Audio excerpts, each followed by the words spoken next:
አብ ወወልድ ወመንፈስ ቅዱስ አሐዱ አምላክ አሜን። የተከበራችሁ የእግዚአብሔር ሕዝብ እነሆ ዛሬ ጌታ ኢየሱስ ክርስቶስ አምላካችን ለዚህ ስላበቃን ለስድስተኛው የትምህርት ክፍል ስለደረስን እናመሰግነዋለን። በቅዱስ መንፈሱ የሚሰማውንም የሚያዳምጠውንም የሚናገረውንም እንዲቀባ ከእርሱ የሆነው ብቻ መስማትና ማዳመጥ መናገር እንድንችል ጸጋውን ይስጠን። አሜን። የዛሬው ትምህርታችን ትምህርት 6 ነው።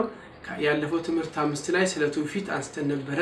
ዛሬ ደግሞ ትውፊት ቀጥሎ የምናየው የመጽሐፍ ቅዱስ በዚህ ላይ ተጽፎ የምናገኘው መጽሐፍ ቅዱስ ነው። ይህም ጌታ ኢየሱስ ክርስቶስ ከአፉ ያወጣው የተናገረው እና በሐዋርያቶቹ አማካይነት በወቅቱ በነበሩት አማካይነት የተጻፈው ቃል የሚመለከት ነው የምናየው። ያሙኔ በሁለቱም በኩል ቢሆን ዞሮ ዞሮ ጌታችን ኢየሱስ ክርስቶስን ማዕከል ያደረገ ነው። እንድንድበት የተላከው እሱ ነው። ደግሞ የተላከው ኢየሱስ ክርስቶስ ሕይወቱን ድርጊቱንና ትምህርቱን አዝሎ የተጻፈው የቀረልን ለኛ የተላለፈልን ሐዋርያ ጳውሎስም እንደተናገረው በአንደኛ ተሰሎንቄ መልእክት ሁለተኛ ተሰሎንቄ መልእክት ምዕራፍ 2 ቁጥር 15 ላይ በቃልም ሆነ በጽሁፍ ወይም ደግሞ በቃልም ሆነ በጽሁፍ ያስተላለፍኩላችሁን ትምህርት ያዙ ያለን ዛሬ በጽሁፍ የሰፈረውን ነው የምንመለከተው። ጌታችን ኢየሱስ ክርስቶስ ራሱ የመጽሐፍ ቅዱስ ልዩ ቃል ነው ራሱ እና በዚህ ምክንያት ልክ ቃል ሥጋ ሆነ በእኛም አደረ ተብሎ በዮሐንስ ወንጌል ምዕራፍ 1 ቁጥር 18 ላይ እንደተጠቀሰው ዛሬ ጌታ ኢየሱስ ክርስቶስ እኛን ሥጋ ለብሶ መምጣት ብቻ ሳይሆን እኛን በእኛ ቋንቋ ሊያናግረን ሊነግረን ወደ አባቱ ሊመራን መምጣቱን የምናየው በዚሁ መጽሐፍ ቅዱስ ነው። እንግዲህ ልክ ሥጋ ደካማ እንደመሆኑ መጠን መለኮት ሲለብስ ፍጹም ሰው ፍጹም አምላክ ሆነ እንላለን። እንደዚሁም ቃላቶች ሁሉ ደካሞች ሆነው ሳሉ በእኛ ጋር መለኮት ሲናገር ስለ እግዚአብሔር ምስጢር ጥልቅ ሲናገር እንደዚሁ ደግሞ ያ የእግዚአብሔር ቃልነቱን በደካማ ቃል ስለተነገረ አያሳንሰው። ሥጋ መለኮትን እንዳላሳነሰ ሁሉ በዚህ ምክንያት ይሄ ሥጋ ነውና ብለን እንዳላሳነስ ነው የእግዚአብሔርም ቃሉ አያሳንሰውም። ልክ በዚሁ መልክ ነው የምንመለከተው። እንግዲህ በመጽሐፍ ቅዱስ ውስጥ ባሉት ቃላቶች አማካኝነት ጌታ ኢየሱስ ክርስቶስ ከአንደበቱ ባወጣቸው ቃላቶች አማካኝነት ራሱን ሙሉ በሙሉ እንደገለጸ እናውቃለን። በመጀመሪያ ደረጃ የእግዚአብሔር ቃል እንደ ምግብ ይናገራል። የእግዚአብሔር ቃል እንደ ሥጋን ሕይወትን የሚገነባ የሚቆርጥ የሚጠግን አድርገንም እንወስደዋለን። ስለዚህ በሁለተኛ ደረጃ መጽሐፍ ቅዱስ ለመሆኑ እንዴት ተጻፈ? በአንደኛ ቃል በመንፈስ ቅዱስ አነሳሽነት ምሪት በሰዎች ተጽፏል። እንግዲህ በቅዱሳን ነው የሚለው ነቢያት በመንፈስ ቅዱስ ተመርተው ተጽፈውታል ነው የሚለው እግዚአብሔር። እንግዲህ የተቀደሱ ቀኖናዎች የተቀደሱ የሚያደርጋቸው ባለቤቱ እግዚአብሔር ስለሆነ ብቻ ነው። የመጽሐፍ ቅዱስ ባለቤት ጸሐፊው ራሱ ነው፣ እኛ ብንጽፈውም ጭምር ማለት ነው። እንግዲህ እርሱ የፈለገውን ብቻ አንዳች ሳይጨምር ሳይቀንሱ ጽፈውታል። እነዚህ ነቢያቶች ብሎ እግዚአብሔር ቃል የሚጠቅሳቸው በተለይ በሁለተኛ ጴጥሮስ ምዕራፍ 1 ላይ እንመለከተዋለን። ሁለተኛ ጢሞቴዎስ ምዕራፍ 3 ቁጥር 16 ላይ ቅዱሳት መጽሐፍት በሙሉ በእግዚአብሔር መንፈስ አነሳሽነት የተገለጠ ነው፣ እንዲሁም ለማስተማር፣ ለመገሰጽ፣ ለመግለጥ፣ ስህተትን ለማረም፣ ሰውን በጽድቅ መንገድ ለማለማመድ ይጠቅሙ ዘንድ ተጽፈዋል። እንደዚሁም በሁለተኛ ጴጥሮስ ምዕራፍ 1 ቁጥር 19-21 ላይ እንድታነቡት ያለው ጠቅሰው አሁንም ሁለተኛ ጴጥሮስ ምዕራፍ 3 ቁጥር 15 16 ላይ እንግዲህ ማን ማስተማር እንዳለባቸው እንዴት እንደተጻፉ ቆንጆ አድርገው ያስቀምጡታል። እንግዲህ ስጋ የለበሰው ኢየሱስ ክርስቶስ ያው ብቻ ሳይሆን ሕይወት የሚሰጥ አምላካችን ነው። ያው እኛ እንደሆነን ባለፈውም በትምህርቶቻችን ገልጸናል እና ስለዚህ ምንም ያጠራጥር ነው። እግዚአብሔር ባለቤቱ ነው። ጸሐፊ በመንፈስ ቅዱስ መሪነት አነሳሽነት ቅዱሳን ሰዎች ጽፈውታል። ስለዚህ ስህተት የሆኑ ነገሮች እዛው ሳይካተቱ ወይም ደግሞ እንዳይሳሳቱ በመንፈስ ቅዱስ ተመርተዋል። በሶስተኛ ደረጃ ሰፋ አድርገን የምንመለከተው መንፈስ ቅዱስ የመጽሐፍ ቅዱስ ተርጓሚ ነው። ማን ነው ተርጓሚ? መንፈስ ቅዱስ በመጽሐፍ ቅዱስ ተርጓሚ። ለዚህ 3 መመዘኛዎች አሉት። ትምህርተ ክርስቶስ የሚጠቅስልን የሚያስረዳን አንደኛው መመዘኛ አድርገን የምንቀበለው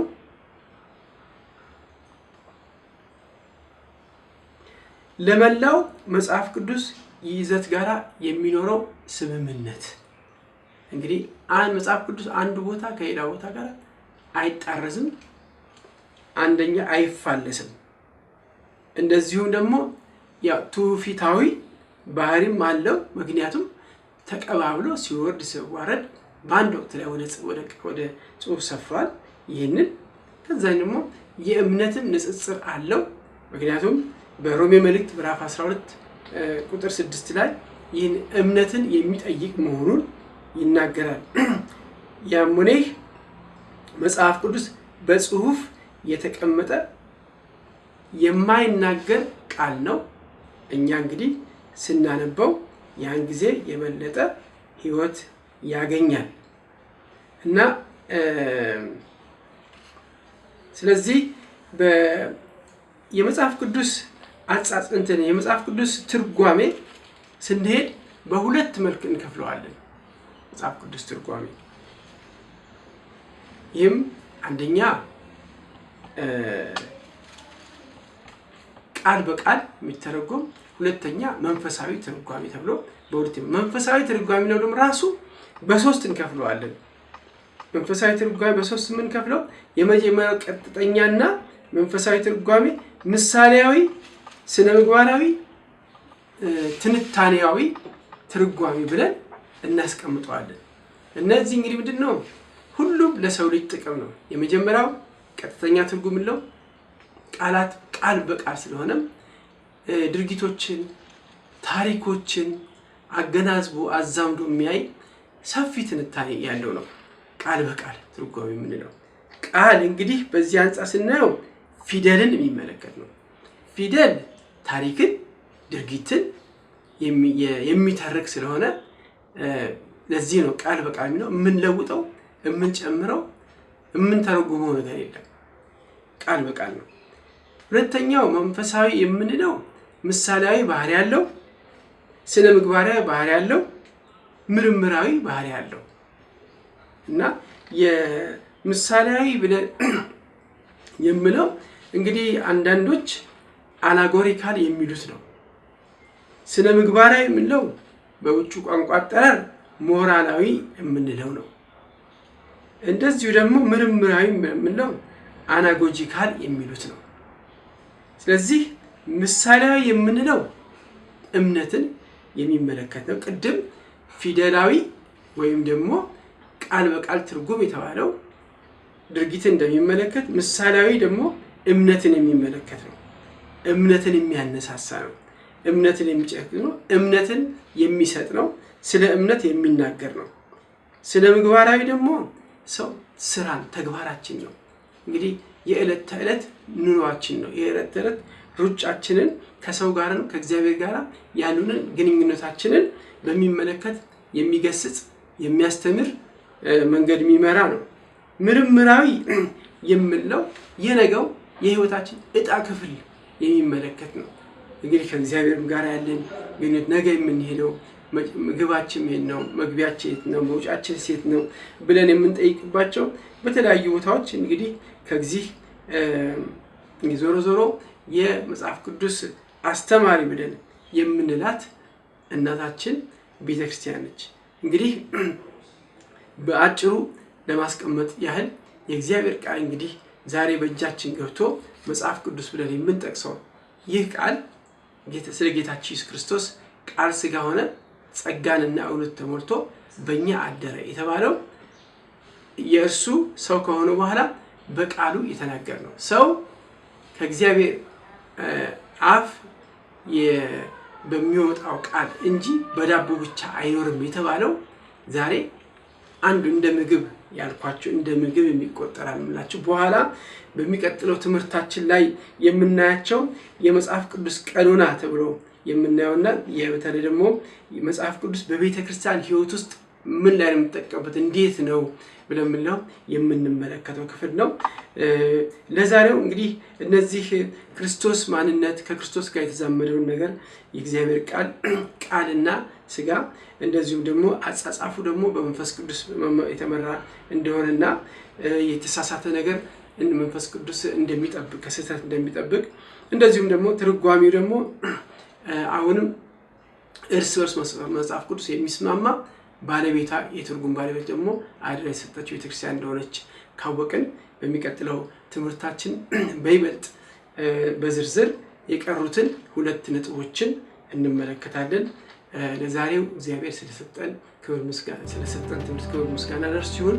እዚህ ላይ እናበቃለን። በስመ አብ ወወልድ ወመንፈስ ቅዱስ አሐዱ አምላክ አሜን።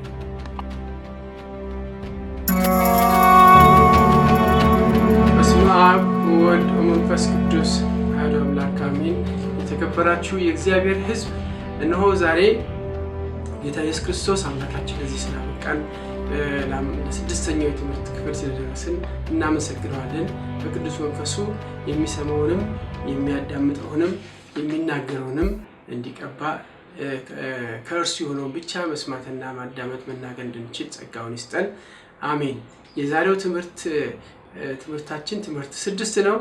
ያለፈው ትምህርት 5 ላይ ስለ ትውፊት አንስተን ነበረ።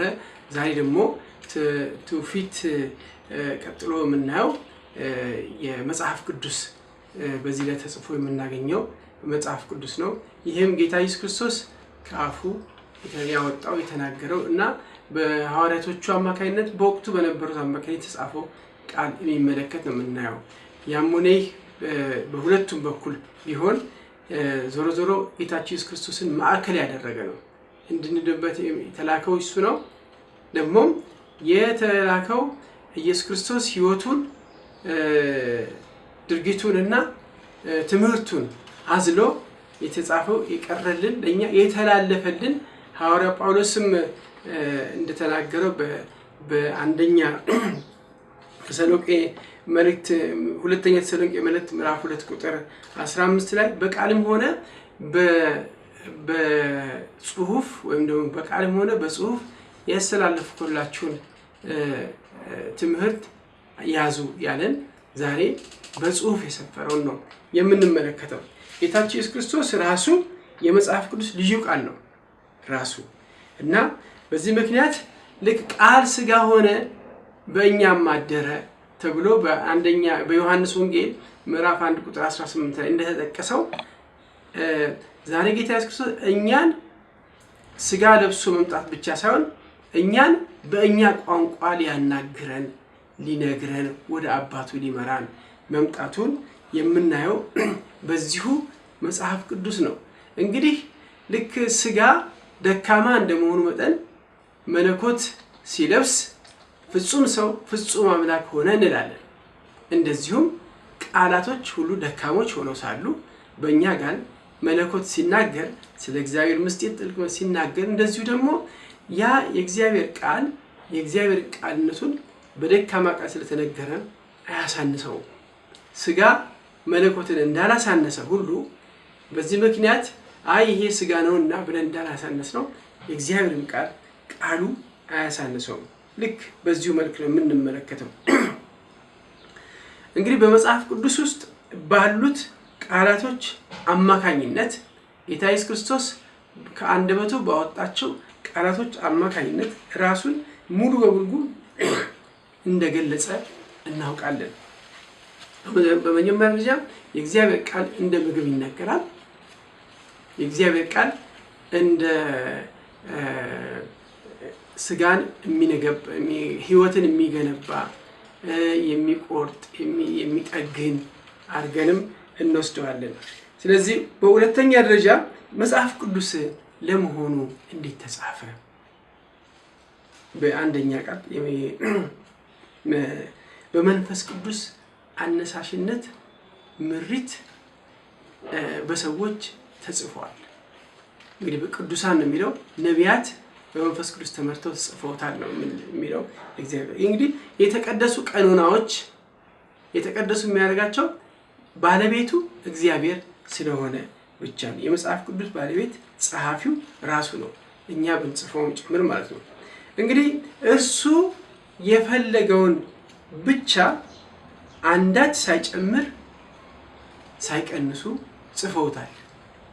እነዚህ ነቢያቶች ብሎ እግዚአብሔር ቃል የሚጠቅሳቸው በተለይ በሁለተኛ ጴጥሮስ ምዕራፍ 1 ላይ እንመለከተዋለን። ሁለተኛ ጢሞቴዎስ ምዕራፍ 3 ቁጥር 16 ላይ ቅዱሳት መጽሐፍት በሙሉ በእግዚአብሔር መንፈስ አነሳሽነት የተገለጠ ነው፣ እንዲሁም ለማስተማር፣ ለመገሰጽ፣ ለመግለጥ፣ ስህተትን ለማረም፣ ሰውም በጽድቅ መንገድ ለማለማመድ ይጠቅሙ ዘንድ ተጽፈዋል። እንደዚሁም በሁለተኛ ጴጥሮስ ምዕራፍ 1 ቁጥር 19-21 ላይ እንድታነቡት ያለውም ጠቅሰው፣ አሁንም ሁለተኛ ጴጥሮስ ምዕራፍ 3 ቁጥር 15-16 ላይ እንግዲህ ማን ማስተማር እንዳለባቸው እንዴት እንደተጻፉ ቆንጆ አድርገው ያስቀምጡታል። እንግዲህ ስጋ የለበሰው ኢየሱስ ክርስቶስ ያው ብቻ ሳይሆን ሕይወት የሚሰጥ አምላካችን ነው። ያው እኛ እንደሆነን ባለፈው በትምህርቶቻችን ገልጸናል እና ስለዚህ ምንም ያጠራጥር ነው። እግዚአብሔር ባለቤቱ ነው። ጸሐፊ በመንፈስ ቅዱስ መሪነት አነሳሽነት ቅዱሳን ሰዎች ጽፈውታል። ስለዚህ ስህተት የሆኑ ነገሮች እዛው ሳይካተቱ ወይም ደግሞ እንዳይሳሳቱ በመንፈስ ቅዱስ ተመርተዋል። በሶስተኛ ደረጃ ሰፋ አድርገን የምንመለከተው መንፈስ ቅዱስ የመጽሐፍ ቅዱስ ተርጓሚ ነው። ማን ነው ተርጓሚ? መንፈስ ቅዱስ በመጽሐፍ ቅዱስ ተርጓሚ። ለዚህ 3 መመዘኛዎች አሉት። ትምህርተ ክርስቶስ የሚጠቅስልን የሚያስረዳን አንደኛው መመዘኛ አድርገን የምንቀበለው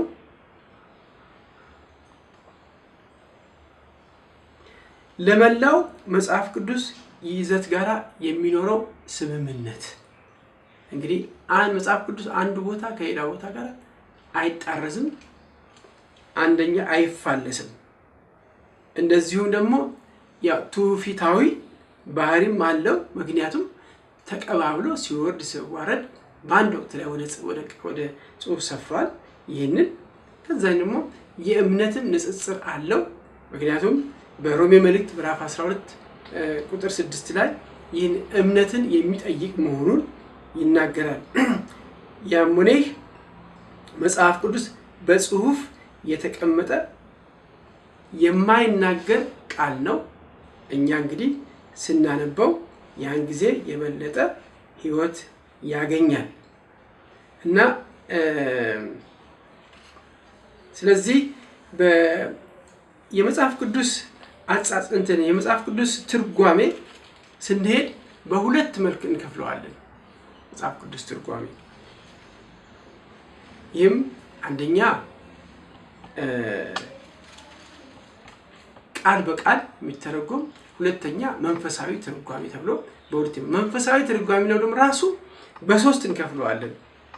መንፈሳዊ ትርጓሜ በሶስት የምንከፍለው የመጀመሪያው ቀጥተኛና መንፈሳዊ ትርጓሜ ምሳሌያዊ፣ ስነ ምግባራዊ፣ ትንታኔያዊ ትርጓሜ ብለን እናስቀምጠዋለን። እነዚህ እንግዲህ ምንድን ነው? ሁሉም ለሰው ልጅ ጥቅም ነው። የመጀመሪያው ቀጥተኛ ትርጉም ነው። ቃላት ቃል በቃል ስለሆነም ድርጊቶችን፣ ታሪኮችን አገናዝቦ አዛምዶ የሚያይ ሰፊ ትንታኔ ያለው ነው ቃል በቃል ትርጓሜ የምንለው። ቃል እንግዲህ በዚህ አንጻር ስናየው ፊደልን የሚመለከት ነው። ፊደል ታሪክን፣ ድርጊትን የሚተርክ ስለሆነ ለዚህ ነው ቃል በቃል ነው የምንለውጠው የምንጨምረው የምንተረጉመው ነገር የለም ቃል በቃል ነው። ሁለተኛው መንፈሳዊ የምንለው ምሳሌያዊ ባህሪ ያለው ስነ ምግባራዊ ባህሪ ያለው ምርምራዊ ባህሪ ያለው እና የምሳሌያዊ ብለን የምለው እንግዲህ አንዳንዶች አናጎሪካል የሚሉት ነው። ስነ ምግባራዊ የምንለው በውጭ ቋንቋ አጠራር ሞራላዊ የምንለው ነው። እንደዚሁ ደግሞ ምርምራዊ የምንለው አናጎጂካል የሚሉት ነው። ስለዚህ ምሳሌያዊ የምንለው እምነትን የሚመለከት ነው። ቅድም ፊደላዊ ወይም ደግሞ ቃል በቃል ትርጉም የተባለው ድርጊትን እንደሚመለከት ምሳሌያዊ ደግሞ እምነትን የሚመለከት ነው። እምነትን የሚያነሳሳ ነው። እምነትን የሚጨክን ነው። እምነትን የሚሰጥ ነው። ስለ እምነት የሚናገር ነው። ስነ ምግባራዊ ደግሞ ሰው ስራን ተግባራችን ነው። እንግዲህ የዕለት ተዕለት ኑሯችን ነው። የዕለት ተዕለት ሩጫችንን ከሰው ጋር ነው ከእግዚአብሔር ጋር ያሉንን ግንኙነታችንን በሚመለከት የሚገስጽ የሚያስተምር መንገድ የሚመራ ነው። ምርምራዊ የምንለው የነገው የህይወታችን እጣ ክፍል የሚመለከት ነው። እንግዲህ ከእግዚአብሔር ጋር ያለን ግንኙነት ነገ የምንሄደው ምግባችን ምን ነው፣ መግቢያችን የት ነው፣ መውጫችን የት ነው ብለን የምንጠይቅባቸው በተለያዩ ቦታዎች እንግዲህ ከዚህ ዞሮ ዞሮ የመጽሐፍ ቅዱስ አስተማሪ ብለን የምንላት እናታችን ቤተክርስቲያን ነች። እንግዲህ በአጭሩ ለማስቀመጥ ያህል የእግዚአብሔር ቃል እንግዲህ ዛሬ በእጃችን ገብቶ መጽሐፍ ቅዱስ ብለን የምንጠቅሰው ይህ ቃል ስለ ጌታችን ኢየሱስ ክርስቶስ ቃል ሥጋ ሆነ ጸጋንና እውነት ተሞልቶ በእኛ አደረ የተባለው የእርሱ ሰው ከሆነ በኋላ በቃሉ የተናገረ ነው። ሰው ከእግዚአብሔር አፍ በሚወጣው ቃል እንጂ በዳቦ ብቻ አይኖርም የተባለው ዛሬ አንዱ እንደ ምግብ ያልኳቸው እንደ ምግብ የሚቆጠራል ምላችሁ በኋላ በሚቀጥለው ትምህርታችን ላይ የምናያቸው የመጽሐፍ ቅዱስ ቀኖና ተብሎ የምናየውና በተለይ ደግሞ የመጽሐፍ ቅዱስ በቤተክርስቲያን ሕይወት ውስጥ ምን ላይ የምንጠቀምበት እንዴት ነው ብለን የምንመለከተው ክፍል ነው። ለዛሬው እንግዲህ እነዚህ ክርስቶስ ማንነት ከክርስቶስ ጋር የተዛመደውን ነገር የእግዚአብሔር ቃልና ሥጋ እንደዚሁም ደግሞ አጻጻፉ ደግሞ በመንፈስ ቅዱስ የተመራ እንደሆነና የተሳሳተ ነገር መንፈስ ቅዱስ እንደሚጠብቅ ከስህተት እንደሚጠብቅ እንደዚሁም ደግሞ ትርጓሜው ደግሞ አሁንም እርስ በርስ መጽሐፍ ቅዱስ የሚስማማ ባለቤታ የትርጉም ባለቤት ደግሞ አድራ የሰጠችው ቤተክርስቲያን እንደሆነች ካወቅን በሚቀጥለው ትምህርታችን በይበልጥ በዝርዝር የቀሩትን ሁለት ነጥቦችን እንመለከታለን። ለዛሬው እግዚአብሔር ስለሰጠን ትምህርት ክብር ምስጋና ደርስ ሲሆን እዚህ ላይ እናበቃለን። በስመ አብ ወወልድ ወመንፈስ ቅዱስ አሐዱ አምላክ አሜን።